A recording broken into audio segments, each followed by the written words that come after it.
বর্তমান দিনে credit card আমাদের জীবনের একটা অংশ হয়ে দাঁড়িয়েছে। অনলাইনে কেনাকাটা থেকে শুরু করে অফলাইনেও বিভিন্ন প্রয়োজনে আমরা ক্রেডিট কার্ড ব্যবহার করে থাকি। অনেকেই আছেন সারা মাসে ক্রেডিট কার্ড দিয়ে খরচ করেন এবং মাসের শেষে ক্রেডিট কার্ডের বিল মেটান।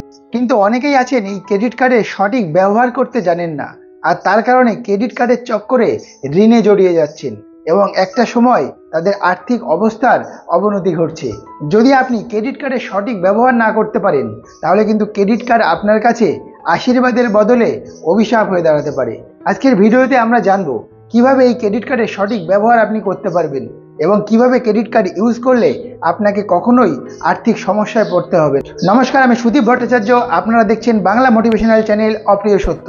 যারা এখনো আমাদের চ্যানেলটাকে সাবস্ক্রাইব করেনি তারা সাবস্ক্রাইব করে আমাদের পাশে থাকবেন। সবার প্রথমে জানবো যে এই ক্রেডিট কার্ড কিভাবে কাজ করে। যদি আপনি কোনো ব্যাংকের একটা ক্রেডিট কার্ড নেন, তাহলে সবার প্রথমে আপনাকে মনে রাখতে হবে সেই ক্রেডিট কার্ডে আপনাকে যে লিমিট দেওয়া হবে সেই লিমিটটা কিন্তু ব্যাংকের টাকা, আপনার নয়। অর্থাৎ যদি ব্যাংক আপনাকে 50,000 টাকার লিমিট দেয়, তাহলে আপনাকে মনে রাখতে হবে সেই 50,000 টাকাটা ব্যাংক আপনাকে ধার দিয়েছে, আর এর পরিবর্তে ব্যাংক আপনার কাছ থেকে একটা নির্দিষ্ট সময় পর্যন্ত কোনো ইন্টারেস্ট নেবে না, কিন্তু সেই মেয়াদ পেরিয়ে গেলে আপনার কাছ থেকে চড়া সুদ ধার্য করা হবে। তাই আপনাকে মনে রাখতে হবে যে ক্রেডিট কার্ড ব্যবহারে আপনি সর্বোচ্চ 45 দিন পর্যন্ত ইন্টারেস্ট ফ্রি টাকা ইউজ করতে পারবেন, কিন্তু তারপর আপনাকে চড়া সুদ দিতে হবে। এবার জানবো যে ক্রেডিট কার্ডের সুবিধাগুলো কি কি। ধরুন আপনার পরিবারে কারোর মেডিকেল এমার্জেন্সি হলো, কিন্তু সেই মুহূর্তে আপনার পকেটে টাকা নেই, আপনি সেই সময় ক্রেডিট কার্ড ব্যবহার করে সেই প্রয়োজনটা মেটাতে পারবেন। আবার ধরুন কোনো একটা দামি জিনিস আপনি কিনতে চাইছেন, কিন্তু সেই জিনিসটা আপনি ক্রেডিট কার্ডের মাধ্যমে কিনে ইএমআইতে কনভার্ট করে নিতে পারবেন, আর এই সুবিধাগুলো আপনি ক্রেডিট কার্ড থেকে পেয়ে যাবেন। এছাড়াও আপনি ক্রেডিট কার্ড ব্যবহার করে অনেক সময় ক্যাশব্যাক পয়েন্ট এবং ক্যাশব্যাক পেয়ে যাবেন। হঠাৎ করে যদি আপনার এমন কোনো প্রয়োজন হয়ে দাঁড়ায় যেখানে যদি আপনার পকেটে টাকা না থাকলে অন্যের কাছ থেকে ধার নিতে হতো, একমাত্র সেরকম জায়গাতেই ক্রেডিট কার্ড ইউজ করে বিল পে করা উচিত। বাকি জায়গাতে কখনোই ক্রেডিট কার্ডের ব্যবহার করা উচিত নয়। আসুন কারণটা আপনাকে খুলে বলছি। মনে করুন আপনার একটা ফোনের প্রয়োজন এবং আপনার সামর্থ্য আছে 10,000 টাকা, কিন্তু আপনি ক্রেডিট কার্ডে 50,000 টাকার লিমিট পেয়েছেন এবং একটা দামি ফোন কিনে বসলেন, এবং মাসের শেষে যখন আপনাকে বিলটা পেমেন্ট করতে হবে তখন গিয়ে কিন্তু আপনার আবার অন্য কারো কাছ থেকে টাকা ধার করতে হবে। তাই ক্রেডিট কার্ডের ব্যবহার করুন নিজের সামর্থ্য বুঝে, নিজের সামর্থ্যের বাইরে গিয়ে ক্রেডিট কার্ডের ইউজ করবেন না। কেন ক্রেডিট কার্ডের ব্যবহার করে শখ বা বিলাসিতা মেটানো একদমই উচিত নয়। আসুন পুরো ব্যাপারটা বলছি। মনে করুন আপনি একটা 50,000 টাকা দামের ফোন কিনলেন ক্রেডিট কার্ড দিয়ে, এবং 45 দিন পর আপনাকে সেই টাকাটা ব্যাংকে পেমেন্ট করতে হবে। এই ক্রেডিট কার্ডের বিল পেমেন্ট করার সময় কোম্পানি আপনাকে দুটো অপশান দেয়। একটা হচ্ছে টোটাল আউটস্ট্যান্ডিং, অর্থাৎ আপনি যে 50,000 টাকা এখান থেকে খরচ করেছেন সেই পুরোটাই আপনাকে পেমেন্ট করতে হবে। আর একটা অপশান আপনাকে দেওয়া হবে, সেখানে আপনি মিনিমাম ডিউ পেমেন্ট করতে পারবেন, আর এই মিনিমাম ডিউ আপনার টোটাল আউটস্ট্যান্ডিংয়ের উপর 5% হয়ে থাকে। তাই যদি আপনি 50,000 টাকা ক্রয় করেন, আপনার মিনিমাম ডিউ অ্যামাউন্ট হবে 2500 টাকা, অর্থাৎ আপনি মিনিমাম 2,500 টাকা পেমেন্ট করতে পারবেন। কিন্তু এক্ষেত্রে সমস্যা আছে।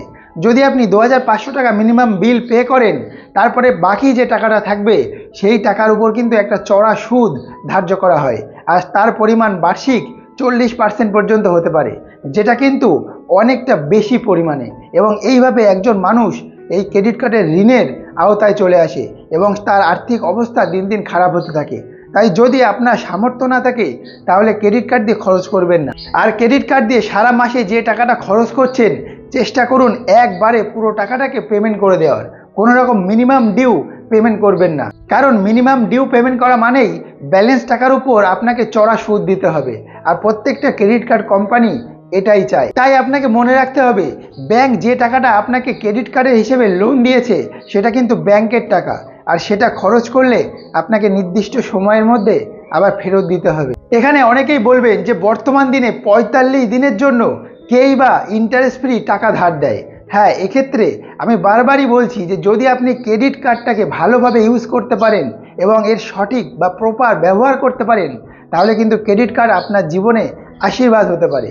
কিন্তু যদি আপনি এই ক্রেডিট কার্ডের ভুল ব্যবহার করেন, তাহলে কিন্তু আপনার জীবনে এই ক্রেডিট কার্ড আশীর্বাদের বদলে অভিশাপ হয়ে দাঁড়াতে পারে। মনে করুন আজকে আপনার বার্থডে, এবং আপনার বার্থডেতে আপনার বন্ধুরা সবাই খেতে চাইলো, এবং আপনার পকেটে যদি টাকা না থাকে আপনি তাদের হয়তো 100 টাকার পরিবর্তে 10 টাকা দিয়ে কিছু খাইয়ে দেবেন। কিন্তু যখনই আপনার পকেটে ক্রেডিট কার্ড থাকবে আপনি ভাববেন জন্মদিন তো বছরে একবারই আসবে, কোনো রেস্টুরেন্টে গিয়ে 10,000 টাকা খরচ করে ফেললেন, কিন্তু মাসের শেষে সেই 10,000 টাকা কিন্তু আপনাকে মেটাতে হবে। যদি না মেটাতে পারেন, যদি সেটাকে ইএমআইতে কনভার্ট করেন, তাহলে কিন্তু 40% চড়া সুদ আপনাকে দিতে হবে।